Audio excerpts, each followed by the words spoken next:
Hello, I'm the Nostalgia Critic. I remember it so you don't have to. Remember how I did those reviews of late 80s, early 90s commercials? You know, the ones I said sort of existed in their own cheesy little world? Well, what if there existed an entire movie like that? Yes, indeed. I bet you anything it would be called Airborne. I mean it, this whole movie is like a huge commercial for itself. Aside from being another movie Seth Green and Jack Black won't put on their resume, Airborne is a film I can only describe as extreme genericness. And when I say extreme, I mean extreme! Because in the 90s, everything was extreme! And this film is no exception. This film has extremely lame characters, extremely bad storylines, and extremely embarrassing 90s cliches. So, does that make it incredibly stupid? Extremely! Let's take a look. So, don't believe me when I say this movie is just one big 90s commercial? Check out this opening. The waves of winter, Mother Nature has cast her spell.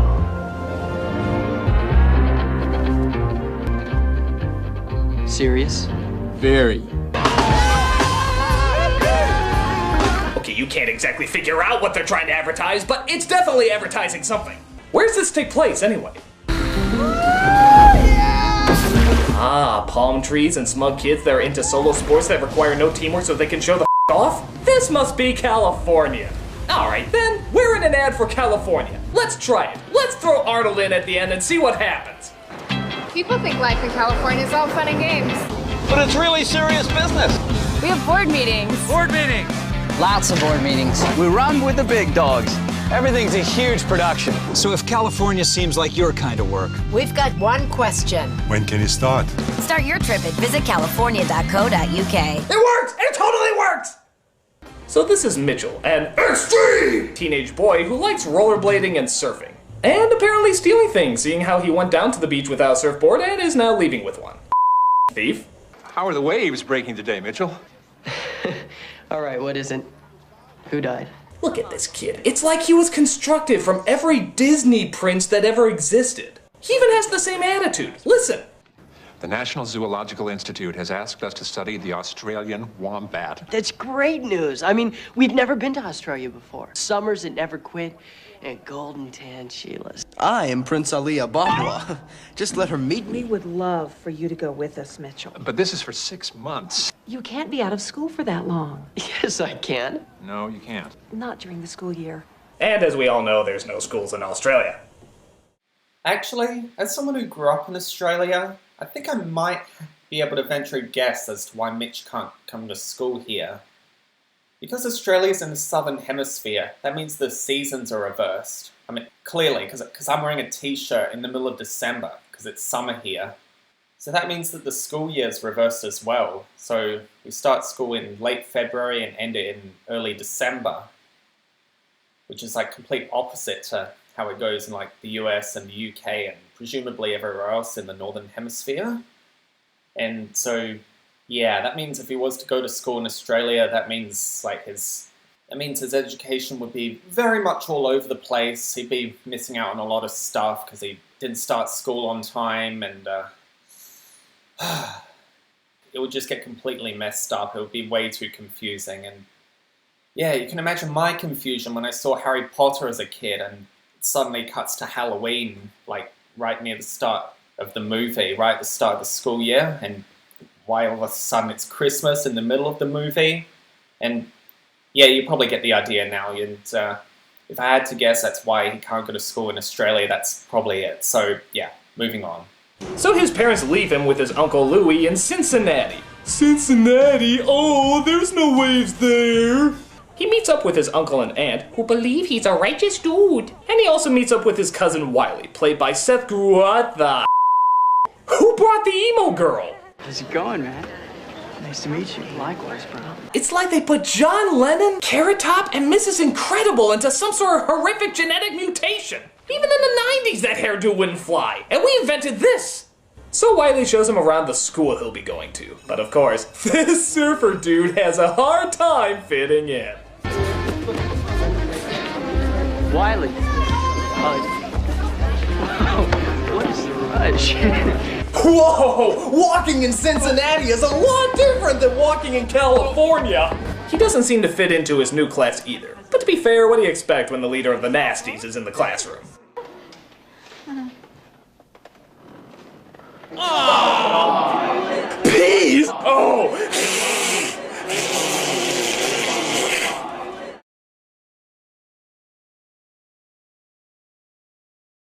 So the teacher allows everybody to come up front and introduce themselves to the class.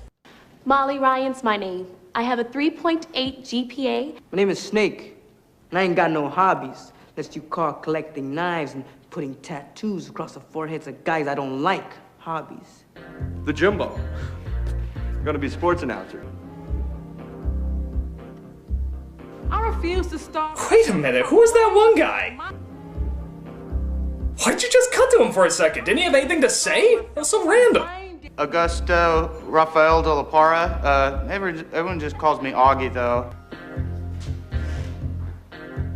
Okay, thank you, Rosenblatt. That's fine. I don't get it. What's funny about that? You cut to a guy with a brace on his nose who doesn't talk. What's the joke? You know what? Fine. I can cut to that moron too. Watch. Don't you let go.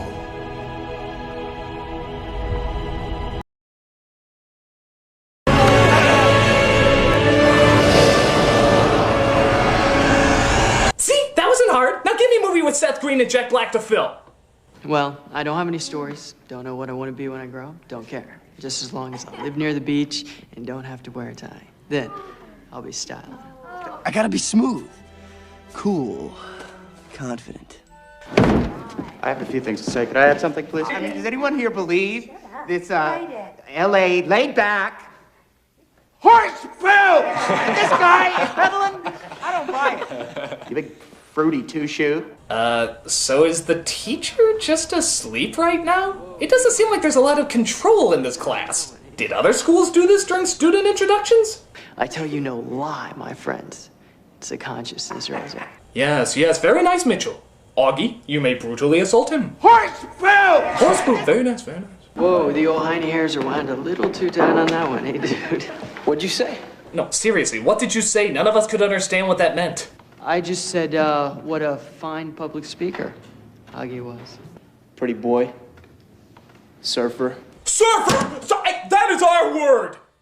But then Jack, this guy, not that guy, gets up and makes his own intro. Why don't you try hockey?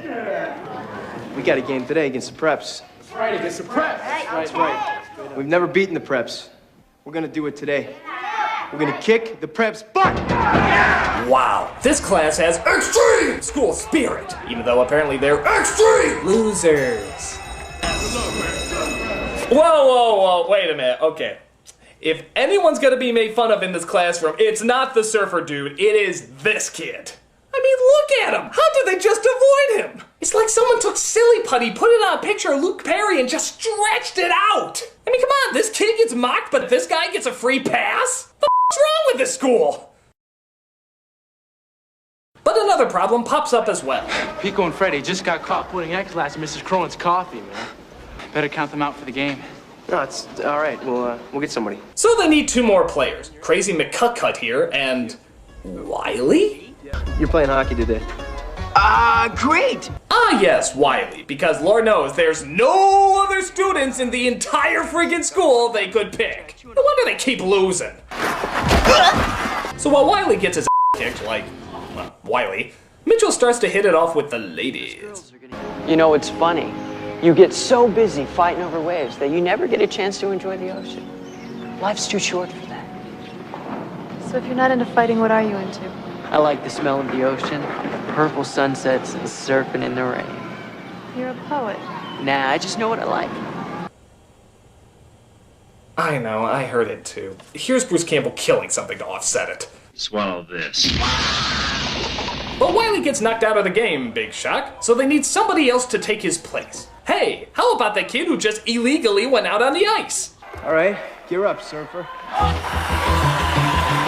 Once again, tell me if this doesn't remind you of a certain commercial. All right, gear up, surfer. But first, let's start with a complete breakfast, including my frosted flakes. There. Come on, Tiger.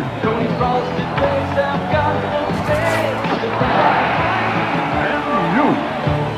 However, this does have a little bit of a different ending. He scores for the wrong team. I didn't know he's on our team, Lee. Oh, never mind. You blow. That's the wrong goal! I'm sorry, man. Sorry, man? You cost us the game! Well, what do you expect? You picked Claire Danes from My So-Called Life and half the boyfriends from Full House. What did you think was gonna happen? So because of his up, all the kids in school keep playing pranks on him, somehow knowing exactly where he's gonna go at every single moment of the day.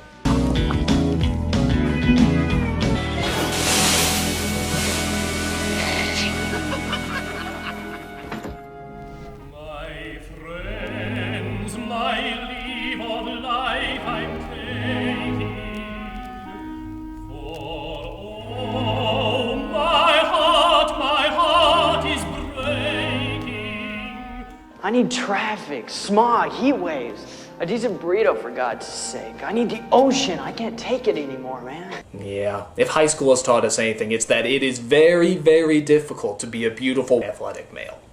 But it turns out Nikki still has the hots for him, as she shows him around one of the gardens that Cincinnati has to offer. Oh, this one's a gimme. You gotta get this one. Right here. Mitchell? Mitchell? Mitchell! Beep, beep. Gotcha. Girls, I got rollerblades. So as his genetically perfected teeth continue to smile, Nikki finds she just has to ask him out on a date. I was supposed to go out on the town with Wiley Friday night. Well, bring him along. I don't know if he can find a date in town. I could bring a friend. Cool. Just make sure her hair isn't as pretty as his. He gets kind of jealous. So, Friday is a long ways away. What's he gonna do until then? No, just stuff. Extreme stuff!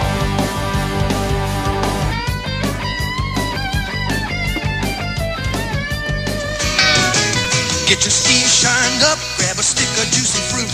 The taste is gonna move ya. Take a sniff, pull it out. The taste is gonna move you when you pop it in your mouth. Juicy fruit is gonna move ya. Your juice is soft, it gets right to ya. Juicy fruit, the taste is gonna move ya.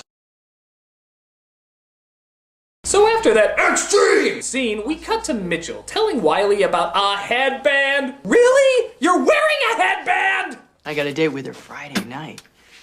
We're supposed to go out Friday night. Okay, leave your at the front desk. You are a lady. I mean, seriously, we're just 1 second away from having that girly montage, you know, where they try on different clothes and they laugh at one another. Too sexy for my shirt, too sexy for my shirt, so sexy it hurts.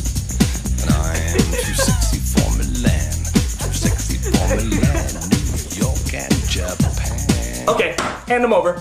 Give me a No, honestly, you don't deserve them. You don't deserve them. Hey, you want to hand them over? I'll take them by force!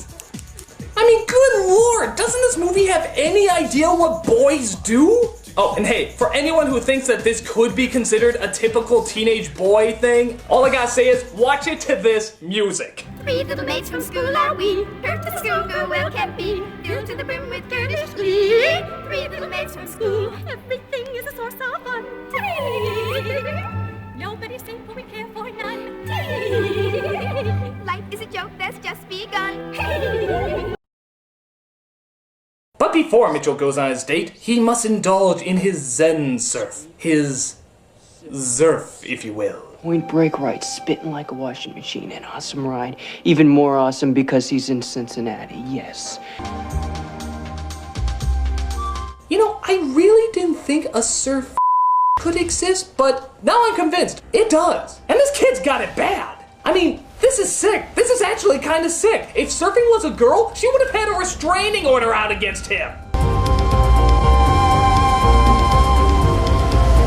I'm serious, this is kind of up. I mean, what do you think his looks like? Hey, honey, I thought you might like. Oh my God! Don't look at me! Don't look at me! Bend your knees, use your arms. So while Wiley starts to strike out on his date, Nikki and Mitchell seem to be hitting it off pretty good. So if you could have lunch with any 3 people in the entire world, who would it be? Well, I'd have to say Tom Curran, greatest surfer alive, and maybe Gandhi. The world's greatest surfer and Gandhi. What a combination.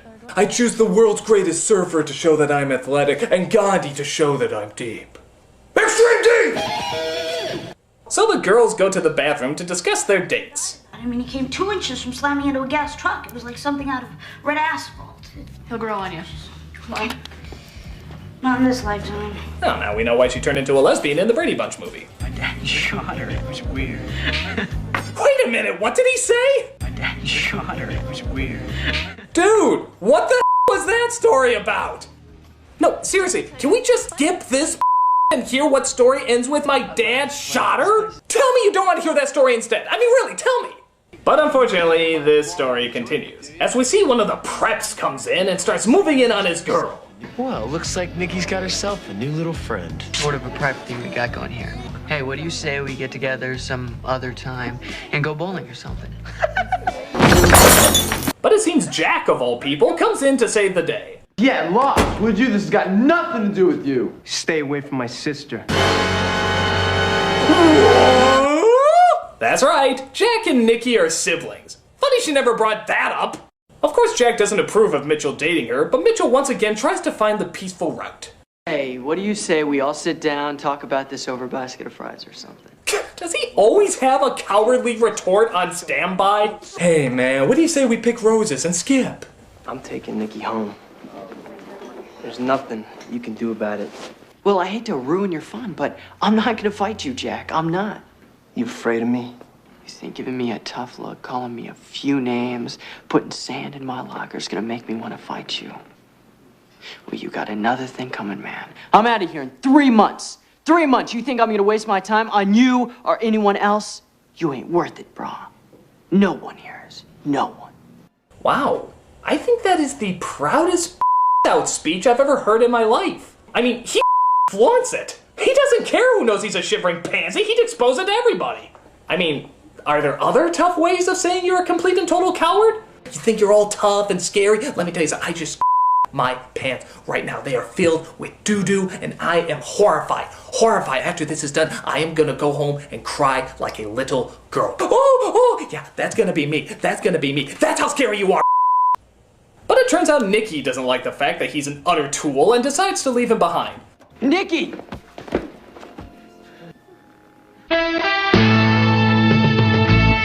So everybody abandons Mitchell, even Wiley, which causes him to stay up all night trying to figure out what he did wrong.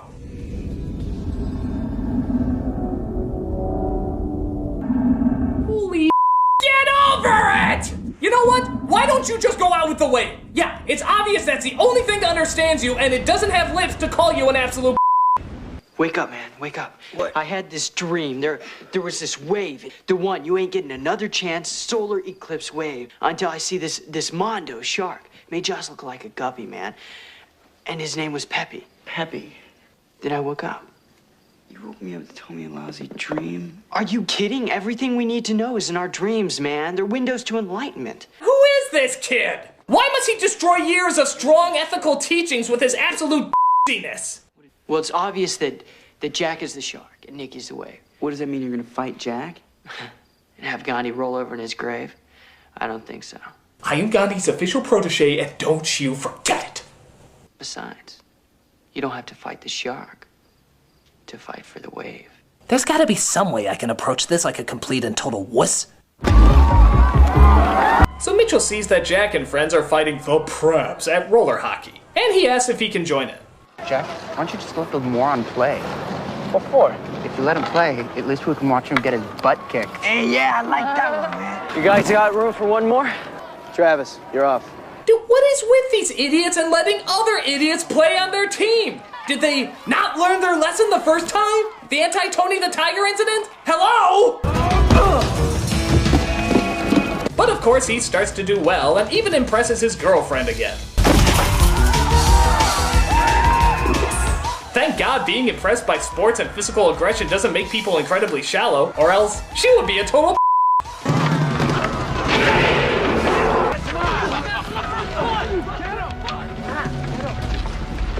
No, that is not the code of the Why didn't you do anything? Mitchell! And Gandhi's rolling over in his grave. Way to completely confuse whatever message you were trying to get across, movie. You were right! There are some things worth fighting for.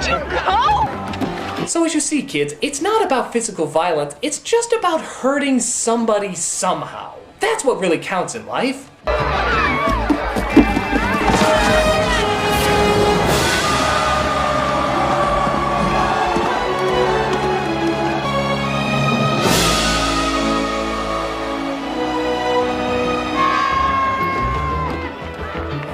So, then all the reindeer loved him. But it turns out there's one other little problem. The movie's just a little over an hour done. How the are we gonna fill up the rest of the time?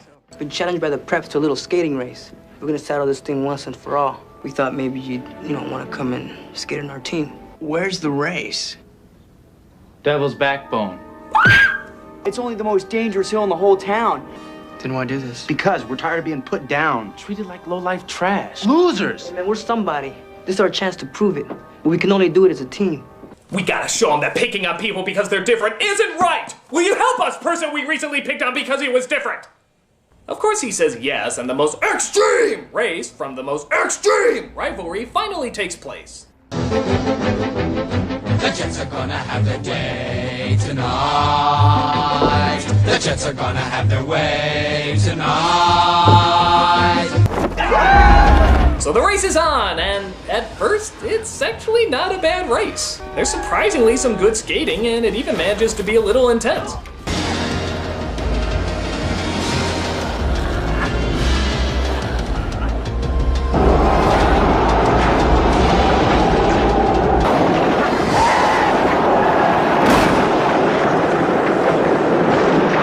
So they race downhill, and they race downhill, and they race downhill. Okay, at first this was kind of exciting, but after 15 minutes of this, it starts to get a little old. It's basically just the rollerblade version of the pod race from episode 1. First minute's kind of fun, second minute's a little annoying, third minute is just grating, and fourth minute, we got 12 more minutes of this. By the way, I think the Devil's Backbone has scoliosis because it goes everywhere. What, is the garage part of the Devil's Backbone? Is the stairway part of the Devil's Backbone? Even your GPS would give up at this point.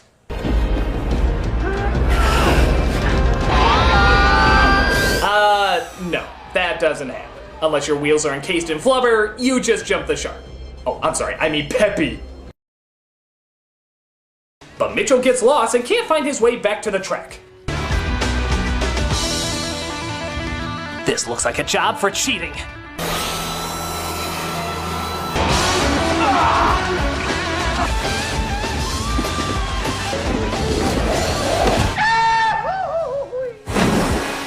Sorry, it's just, I'll never get tired of that sound.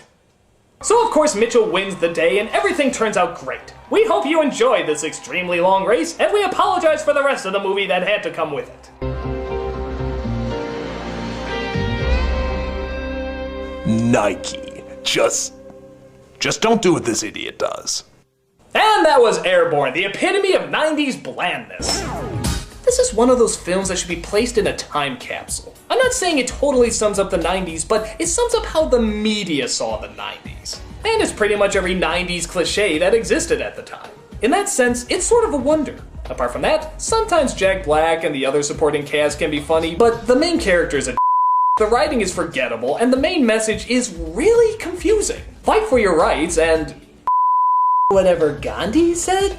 I don't know. But if you're looking for good generic stupidity from the decade where these guys were popular, this would probably be your best bet. Take it for what it's worth. I'm the Nostalgia Critic guy, remember? To the extreme!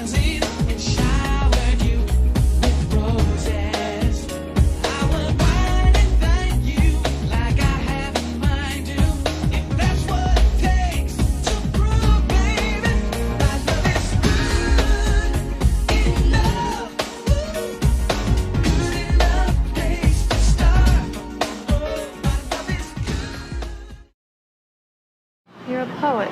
Nah, I just know what I like.